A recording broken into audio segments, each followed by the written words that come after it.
Welcome into Outkick the Show Friday edition. Appreciate all of you for making this one of the best weeks in the history of Outkick. I am Clay Travis, your fearless leader. Right off the top here, I want to say happy 16th anniversary to my wife, Laura.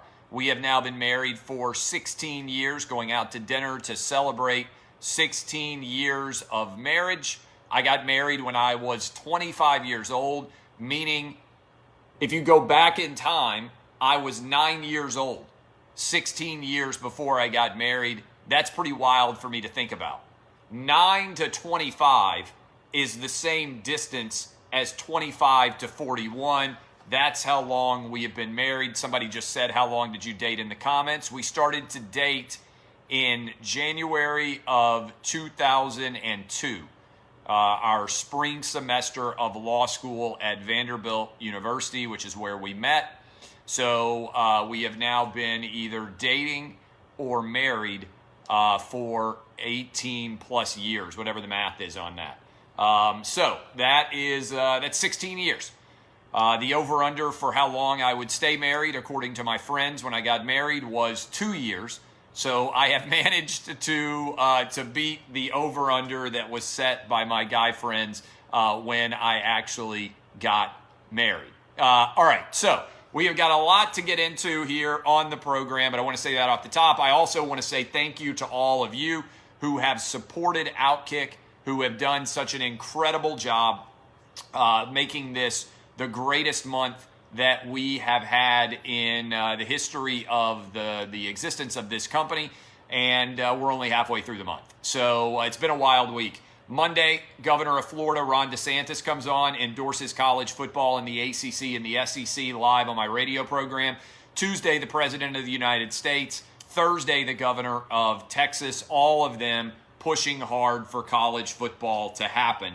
And I'm going to get to that in a moment. But first, I want to say, go sign up for the Outkick VIP. If you love me, if you love Jason Whitlock, if you like this t-shirt I'm wearing, which says Travis Whitlock 20, encourage you to support us the best way that you can by signing up for the Outkick VIP. Outkick VIP. Get hooked up today and make sure that you are well on your way to being one of the best people you can be on the planet, which is an Outkick VIP. You'll get an autographed copy of my book. You'll get the ability to call into the radio program on the VIP line. You'll get the ability to comment on all of our articles, and you will be rolling. Again, outkick.com/VIP. All right, coronavirus positivity headed into the weekend. Yesterday's numbers, 880,729 test results, according to the COVID Project. That's the most tests recorded results in one day since this whole thing started. 880,729 tests, and we fell to a 5.87% positivity rate, which is the lowest positivity rate since June. This is also reflected in the Florida data today.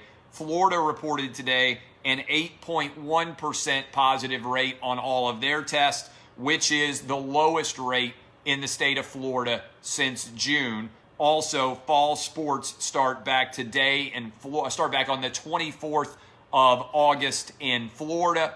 So the Coronabros are upset, but the worst has passed now in Florida, in Texas, in Arizona, and in much of the South.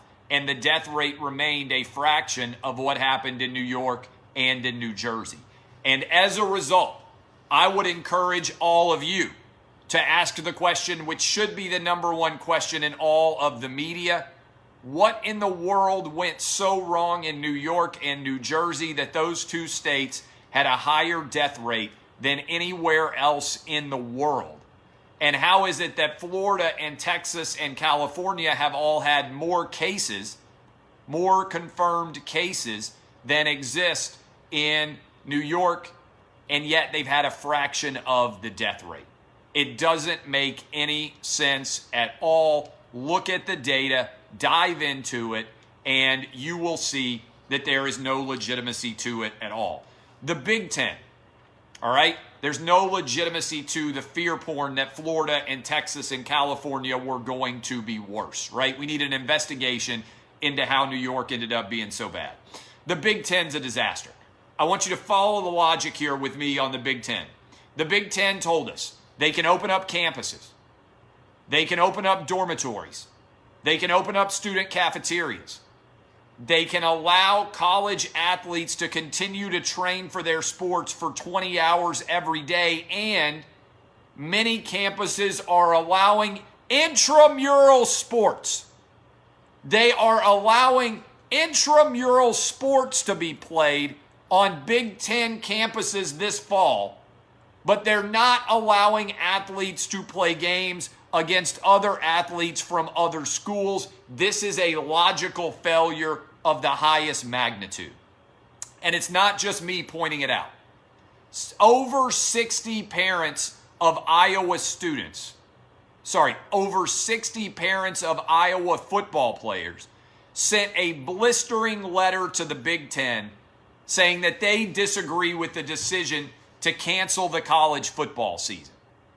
Parents theoretically care a great deal about the health of their children. I know I do. Those parents in Iowa are ripping Kevin Warren for his ludicrous decision to shut down college football at Iowa. And frankly, they've got a good argument. There are two states right now, two different states right now, where you can play if you're in the right conference and you can't play if you're in the wrong conference. In Iowa right now, if you are a fan of Iowa State or a player at Iowa State, you get to play in the Big 12 conference. If you're a member of the Iowa Hawkeyes, you don't get to play. How is that remotely logical? By the way, Iowa high school football, everybody's playing. Not only did everybody play in Iowa high school baseball, they had nearly 30,000 fans present for the games, which was near a 5-year high in attendance. In Pennsylvania, if you are a fan of Pittsburgh, you are able to watch Pitt and the Fighting Pat Narduzzi's play because Pitt's in the ACC. If you are a fan of Penn State, you are not allowed to watch James Franklin and the Nittany Lions play because Penn State is not allowed to play because the Big Ten won't let them. What logical reasoning is there for why one college can play in a state, why one college cannot, why many different high schools are playing and many different colleges are not? This is a failure of epic magnitude by Kevin Warren, the commissioner of the Big Ten. I feel for you. If you're a Nebraska fan, if you're an Iowa fan, Michigan State, Penn State, Ohio State, you never would have thought that the best advocate for the Big Ten in the entire country in the media would end up being your boy here, Clay Travis. But yet here I am pointing out the stupidity of the Big Ten Conference and arguing in favor of sports needing to take place. You know things have gone upside down in the world when your boy Clay Travis is the best advocate the Big Ten has anywhere in the country. I actually feel sorry for Big Ten fans, and I am sorry for the players as well that they're not going to be allowed to play. It makes absolutely no sense. In the SEC, we got something else going on. SEC football coaches are back to fighting with each other. That's what I like to see. There's been way too much goodwill among SEC football coaches. They got into a heated debate about the schedule and how unfair the final 2 games that were added are. That's when you know things are starting to get back to normal. When SEC coaches and SEC fans are at each other's throat over who got an easier draw in the remade schedule. That's when you know the country is starting to turn the page. When everybody's like holding the hands and singing along Kumbaya in the SEC, you know things have gone bad in the country.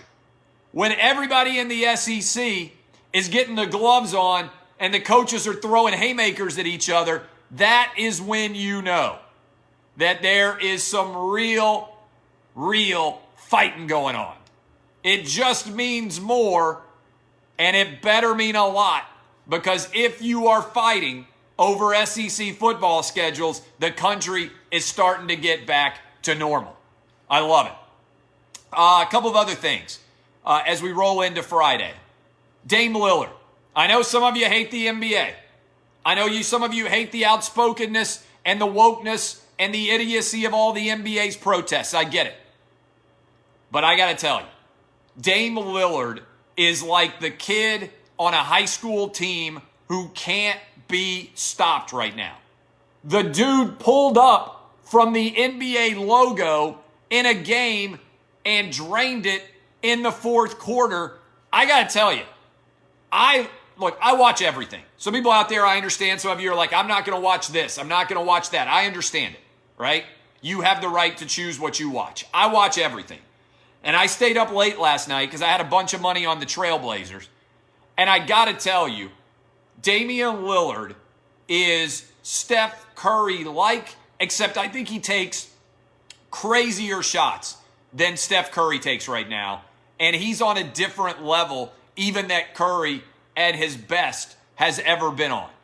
This is must-watch television to see what Damian Lillard's going to do. They were guarding him like it was an old-school box and one, like it's a 7th and 8th grade basketball game, and there's only one kid who can score on the team. They were double-teaming him at half court to try to take the ball out of his hands. It's unbelievable. I got to tell you, it was a lot of fun to watch. I'm glad the Trailblazers won. I think the Blazers will beat the Grizzlies on Saturday. We're going to be talking about that game on Fox Bet Live here in about a half hour. All right? Also, a couple of other things. How about the win for Rick Barnes and the University of Tennessee? The nation's #1 point guard, 5-star talent, Kennedy Chandler, committed to the University of Tennessee today. He is the best basketball recruit in the history of the University of Tennessee, and Tennessee may end up with the nation's best recruiting class a year after they finished with a top 5 recruiting class. Now all we need is for basketball to actually happen, because Rick Barnes is on fire when it comes to recruiting. He had a lot of success with guys that nobody else wanted, and he had them turned them into good players. Admiral Schofield, Grant Williams, Jordan Bone, those guys are all in the NBA or on the periphery of the NBA, and nobody was that interested in them. But now, Rick Barnes signed 2 5-stars in this most recent class. He's got a 5-star already committed. I could die a happy man if the University of Tennessee won a basketball national championship. I don't want to put it on them, but I have watched a lot of bad University of Tennessee basketball games over the years.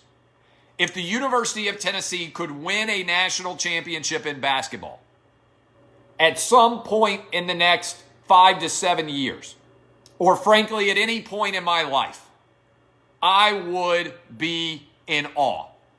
I would be in absolute awe.